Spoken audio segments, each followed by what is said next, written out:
Bismillahirrahmanirrahim. Assalamualaikum warahmatullahi wabarakatuh. Perkenalkan, nama saya Nila Nur Awatari dengan NPM 232151006 kelas 2023A. Di video kali ini saya akan menjelaskan mengenai teorema apit. Nah, untuk lebih jelasnya mari kita simak pembahasan kali ini. Oke, langsung saja ke dalam pembahasan. Apa itu teorema apit? Nah, dalam kalkulus, teorema apit ini merupakan teorema yang melibatkan limit pada suatu fungsi yang diapit oleh dua fungsi, sehingga ketika fungsi tersebut memiliki nilai limit yang sama. Kemudian, teorema apit ini juga digunakan untuk menghitung batas fungsi trigonometri yang sulit atau tidak bisa diselesaikan. Dengan teorema ini, kita dapat menghitung limit suatu fungsi yang lain, di mana limitnya itu sudah diketahui secara pasti. Nah, pasti kalian juga bertanya-tanya kan, yang seperti apa sih teorema apit itu? Nah, untuk lebih jelasnya, mari kita aplikasikan ke dalam soal berikut ini. Nah, baik, sebelum kita masuk ke dalam contoh soal, kita harus mengetahui dulu apa itu definisi dari teorema apit. Nah, tadi kan dijelaskan definisi teorema apit itu berdasarkan definisi secara umumnya. Nah, sekarang secara bentuk umumnya. Nah, bisa kita lihat di sini ada definisi teorema apit, yaitu diketahui f, g, dan h adalah fungsi-fungsi. Nah, sehingga fx ini kurang dari atau sama dengan gx dan gx kurang atau sama dengan dari hx. Nah, dapat kita lihat dari bentuk umum ini sudah menyatakan teorema apit, dan juga kan sudah dijelaskan bahwasanya teorema apit itu merupakan suatu fungsi ini ya, gx ini yang diapit oleh dua fungsi. Nah, fungsi dari fx dan fungsi dari hx. Nah, ini itu sudah menunjukkan bentuk umum dari teorema apit. Oke, kita lanjutkan. Nah, fungsi itu untuk semua x di dalam interval terbuka yang memuat c, kecuali mungkin di c. Kemudian jika limit fx x mendekati c sama dengan limit hx x mendekati c sama dengan l, nah maka limit gx mendekati x mendekati c itu sama dengan l. Nah, untuk lebih jelasnya lagi, mari kita langsung ke contoh soal. Oke, untuk memahami definisi tadi, kita langsung masuk ke soal. Yaitu ada limit x mendekat kita hingga di mana sin kuadrat x per x kuadrat.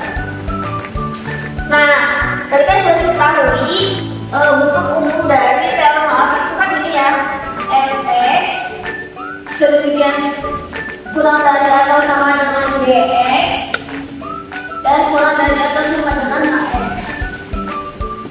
Nah, di sini kan ada satu fungsi yang diapit oleh dua fungsi. Nah, si gx ini kita akan substitusikan dengan sin kuadrat x.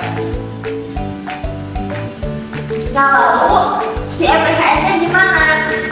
Nah, kan seperti yang sudah kita ketahui bahwasanya dari nilai sin x itu kan pastinya nanti akan seperti ini kan, sin kuadrat x itu bakal kurang dari 0, lebih dari 0 dan kurang dari 1, ya pasti akan seperti ini.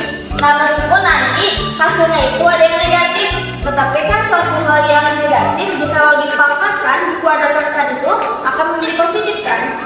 Nah, berarti si fx itu didapatkan nilai 0 dan si hx juga didapatkan nilai 1. Nah, kemudian kita bisa membagi semuanya ini dengan x kuadrat. Nah, 0 dibagi x kuadrat kan masih 0 ya. Kemudian kurang dari sama dengan sin x kuadrat dibagi x kuadrat kan berarti seperti ini. Kemudian kurang dari sama dengan 1 per x kuadrat.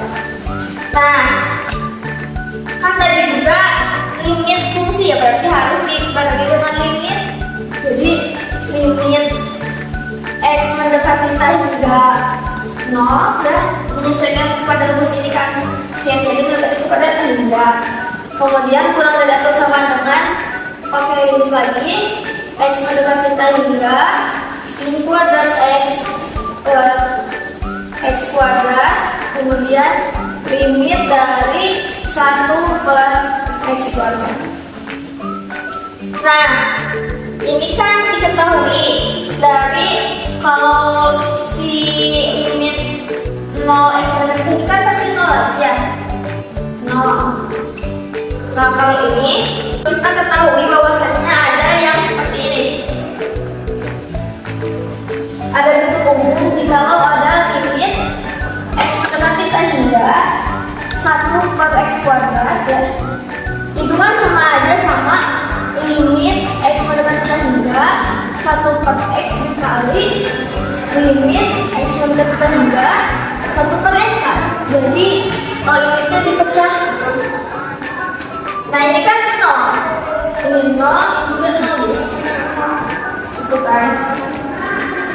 Nah ini masih tetap limit X mendekati kita hingga terus sin kuadrat X per X kuadrat kurang dari atau sama dengan.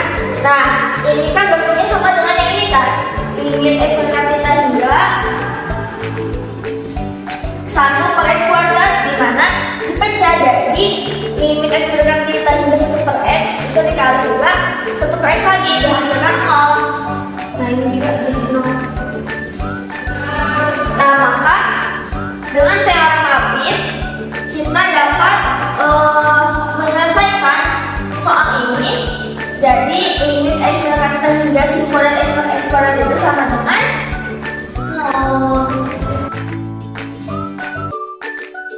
Nah, mungkin saya juga di sini masih tahap belajar ya, semoga dapat bermanfaat. Dan apabila ada kesalahan mungkin bisa dikoreksi. Terima kasih. Sekian.